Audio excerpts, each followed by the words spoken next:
नहमदुहु व नुसल्ली अला रसूलिहिल करीम अम्मा बाद फ़अऊज़ु बिल्लाहि मिनश शैतानिर रजीम बिस्मिल्लाहिर रहमानिर रहीम।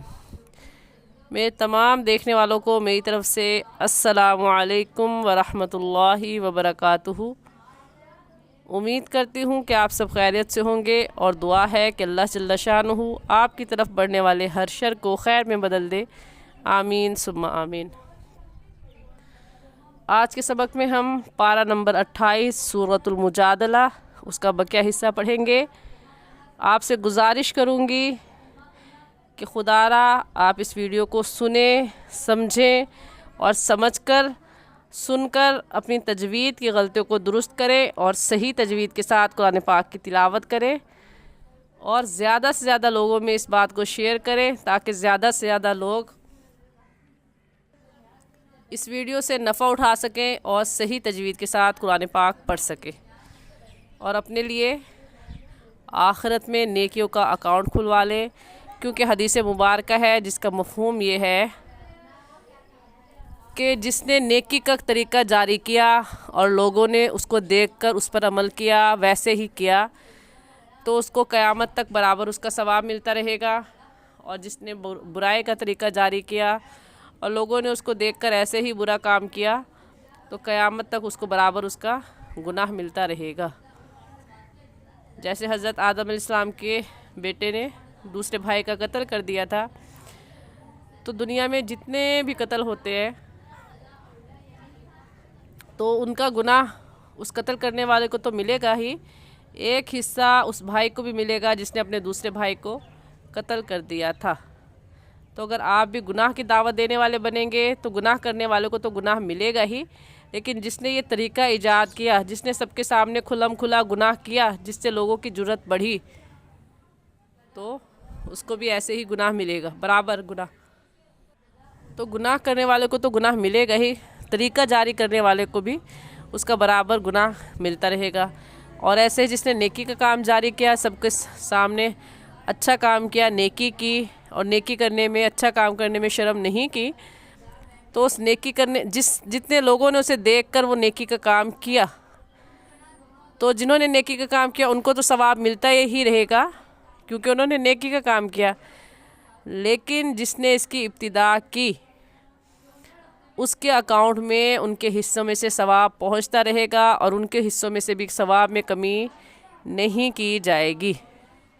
तो अपनी आखिरत में नेकियों का अकाउंट खुलवाएं और खुलवाने का तरीका ये है कि ख़ुद अपना कुरान पाक भी दुरुस्त करें और ज़्यादा से ज़्यादा लोगों को तरगीब दें कि वो कुरान पाक सुने, समझे और सही तजवीद के साथ कुरान पाक पढ़े और इस कीमती मौके से फ़ायदा उठाएं।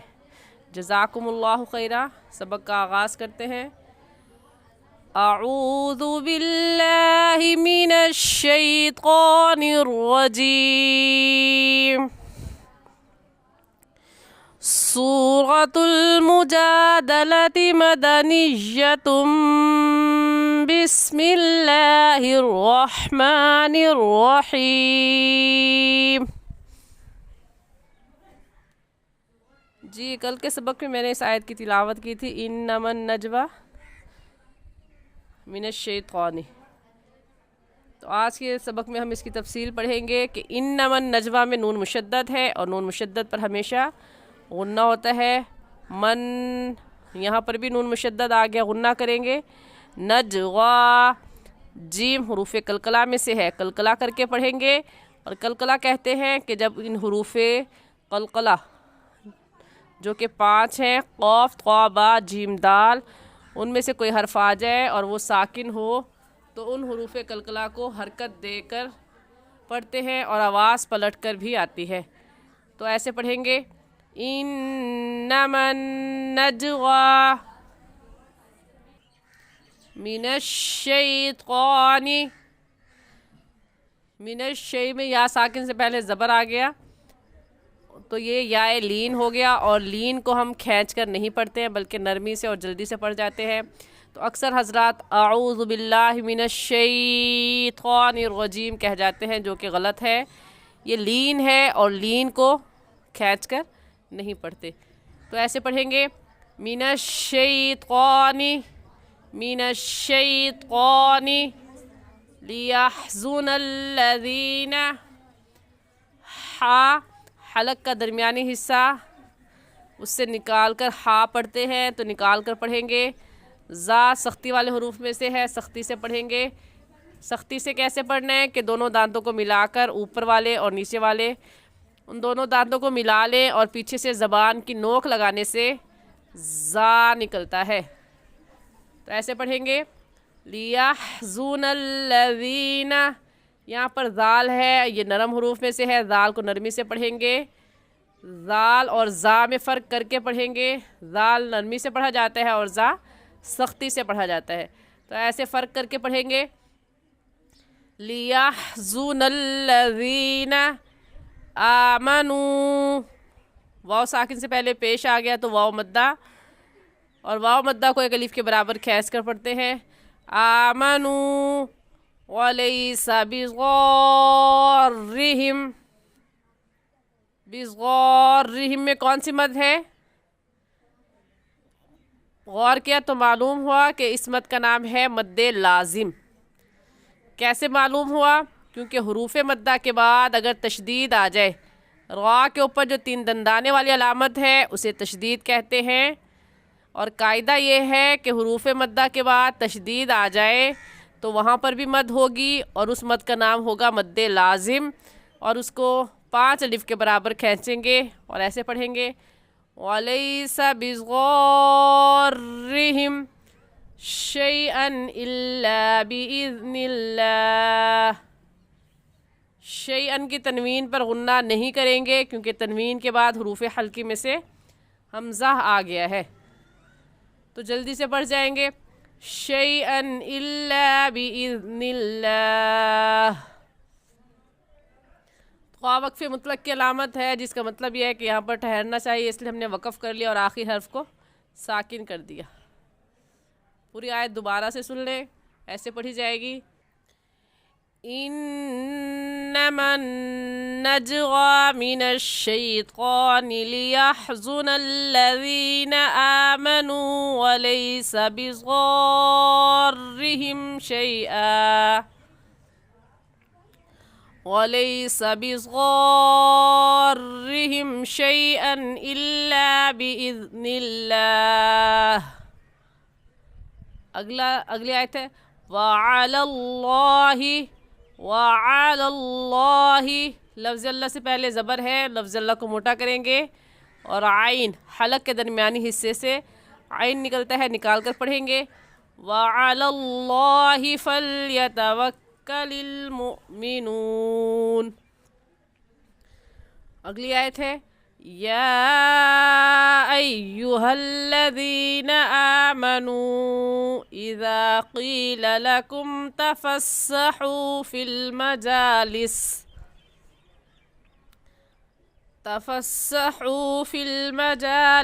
فافسحوا یفسح اللہ لکم.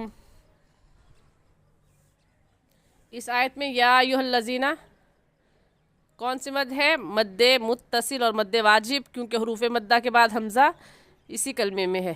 ایسے پڑھیں گے یا ایھا الذین آمنوا. حروف مدہ کے بعد حمزہ اگلے کلمے میں ہے تو اس مد کا نام ہوگا مد منفصل اور مد جائز، اور اس مد کو 3 الف کے برابر کھینچیں گے. ایسے پڑھیں گے آمنوا اذا قیل لکم تفسحوا فی المجالس. جیم کے اوپر کھڑی زبر ہے اور کھڑی زبر کو 1 الف کے برابر. فی المجالس فافسحوا. واو پیش ہو کو کھینچیں گے کیونکہ واو ساکن سے پہلے پیش آ گیا ہے تو واو مدہ، اور واو مدہ کو 1 الف کی مقدار کھینچتے ہیں. فافسحوا یفسح اللہ. لفظ اللہ سے پہلے ہا ہے جس کے نیچے زیر ہے، اور قاعدہ ہے کہ لفظ اللہ سے پہلے زیر آ جائے تو لفظ اللہ کو باریک کر کے پڑھتے ہیں. باریک کرنے کا طریقہ کہ آپ کے دونوں ہونٹ پھیل جائیں. ایسے کہیں گے یفسح اللہ لکم. جیم یہ وقف جائز کی علامت ہے جس کا مطلب یہ ہے کہ یہاں پر ٹھہر جانا بہتر ہے اور نہ ٹھہرا جائے وہ بھی درست ہے، جائز ہے۔ تو ہم یہاں پر ٹھہر جائیں گے اور وقف کریں گے لکم۔ لکم میں آخری حرف چونکہ پہلے سے ہی ساکن ہے، اس وجہ سے اس کو ایسے ہی پڑھیں گے جیسے لکھا ہوا ہے۔ آیت ایسے پڑھی جائے گی، یا ایہا الذین آمنوا اذا قیل لکم تفسحوا فی المجالس